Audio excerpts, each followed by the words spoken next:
Hi guys, welcome to the studio. It's Mrs. Kaufman. Today was pajama day at school. Here's my pajamas. We're going to be drawing an owl from the book Owl Moon.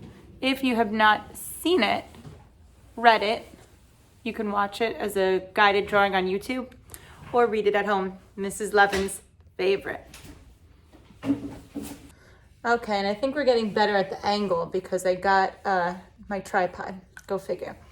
All right, when we look at the owl, step one, we're gonna make his eyes. Now, owl eyes have to be really big because what time of the day are owls awake, everybody? Nighttime. They're awake at nighttime, which means they're what? Nocturnal. Very good. So I'm gonna start in the middle and make two big circles. One, two big circles. And your owl could be silly. So if you want your owl to be silly, maybe you can do one pupil here, one pupil here. The pupils are those black circles that are in the middle. I'm gonna make mine right in the middle like this.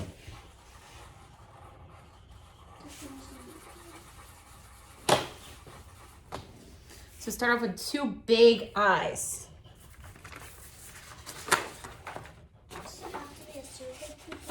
Doesn't have to be a circle pupil. It could be a heart. It could be whatever. Okay, next thing is going to be the beak. So this is actually a great horned owl. He's got horns here. It's kind of hard to see. Horns here.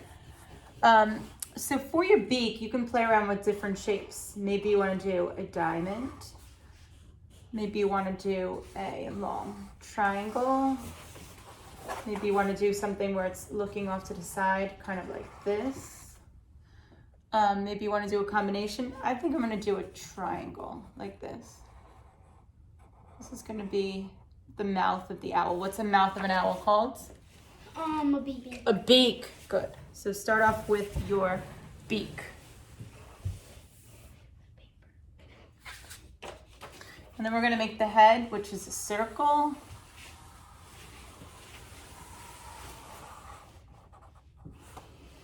Make the head, which is a circle around it. Nice. Do you want to add the horns to your owl, like the great horned owl? You can do that. Up here. Up here, the horns. That's the ears, right? They're not ears. Not all owls don't have them. This is called the great horned owl. And all owls get like this really mad face where they get this kind of like a triangle in between their eyes. So you could do yours where it's like a slanted triangle, kind of curved like this. I want to do mine like a devil. Ooh, Shane wants to do his like the devil. Wow. Next thing we're going to do is add texture. So texture is the way that something feels. So when artists put texture onto two-dimensional flat surface, that's called visual texture. Actual texture is something that you feel, like Mrs. Kaufman's hands always feel rough from washing them. I'm going to add some texture into, Shayla thought of mermaid fins. So I'm going to add some texture into the top of this forehead. You could do circles, you could do zigzags, you could do stripes, just to show that the surface of this owl is a little bumpy. I'm gonna do some texture on the face too.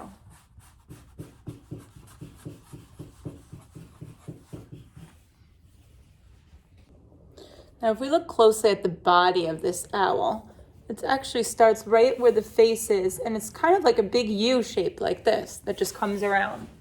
So right at the edge of the face, just make a big little U shape. Like that. I'm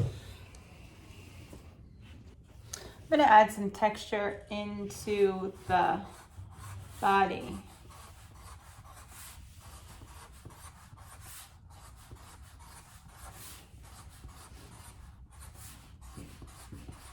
And our owl is sitting on a branch. So I'm going to make the branch down here at the bottom, right by his belly. come across, continue here, the belly overlaps. So I lift my pencil up over here and make like a little less than sign to show a branch. Does anybody know what the owl feet are called? Talons. Talons, yes. So to make the talons, we're going to do 3 ovals like this. I'm going to put a little hook for a nail down at the bottom to show that he's holding on to the branch. 1, 2, 3.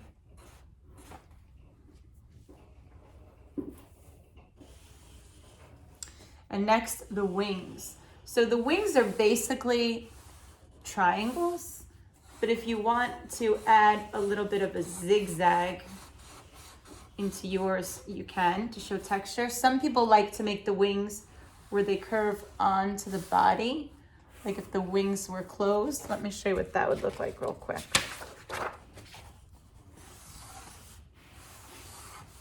So if you made your wings like this, some people like to do that. So if you like your wings like that, I'm gonna keep mine out and open.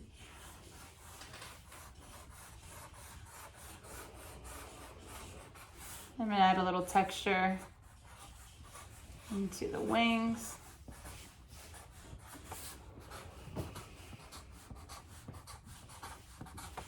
And the last part is the tail. So the tail is gonna start here, go down underneath the branch, kind of like a soft W, and then come back up to attach here. So we could do some texture lines in the tail. We can do some texture lines on the branch. Since it's owl moon, I think we're going to put a big moon into the sky like that. Okay, next part I'm going to paint. You can color it with whatever. You can make yours realistic. You can make it very colorful and add lots of different variations. One thing I want to show you is how to make watercolors have different value. A value is when a color is either really light or really dark.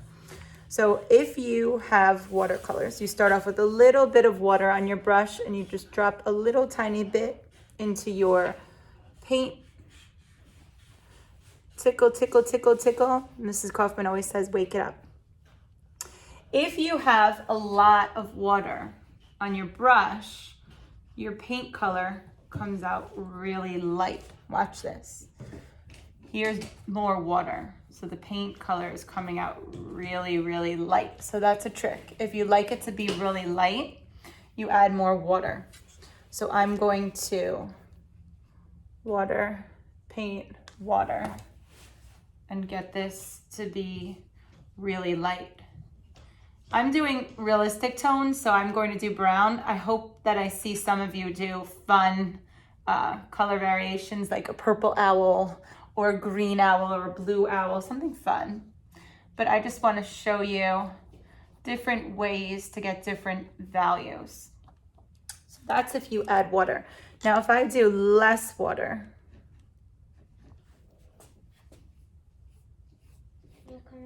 my color, yes, my color is darker.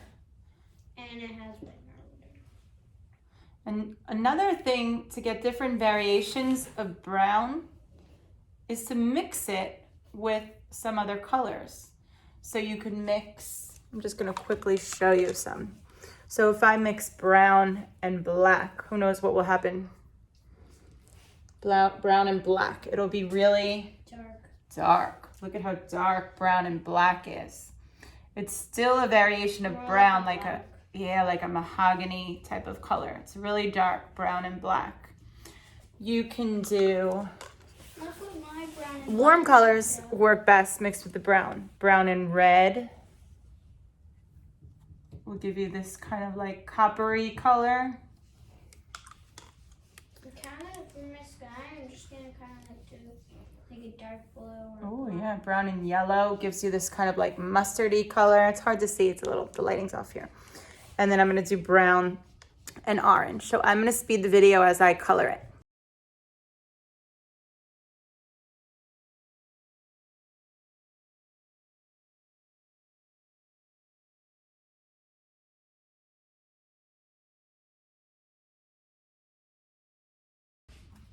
when I paint the sky, I never want to paint anything just a solid color. So I'm gonna do a mixture of like purples and blues. You could do blue and green. You can do purple and blue. You can, if you do the black, it's gonna make it look really dark. But if you do the combination of the two colors, it really helps to make it look more realistic. Nothing's ever really just one flat color. So what you can see is I did some black kind of streaks in the belly. Now, if you're coloring this in with crayon or colored pencil, same thing.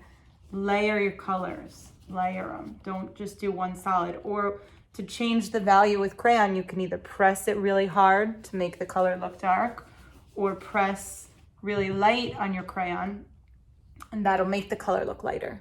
Let me finish painting, I'll speed it up.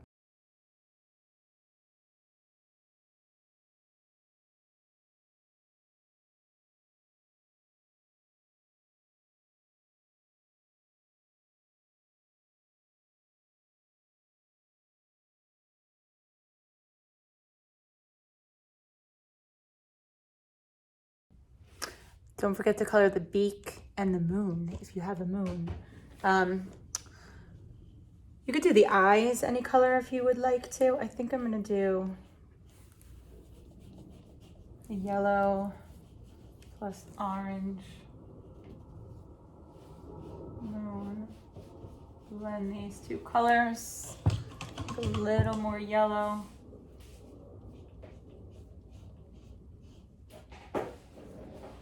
Maybe the same thing for the eyes.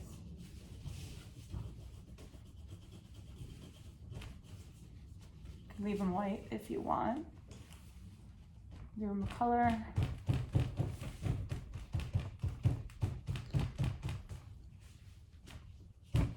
Shayla's doing some fun texture stuff with paper towels over there. Okay, voila, our owl moon inspired owl. See you later.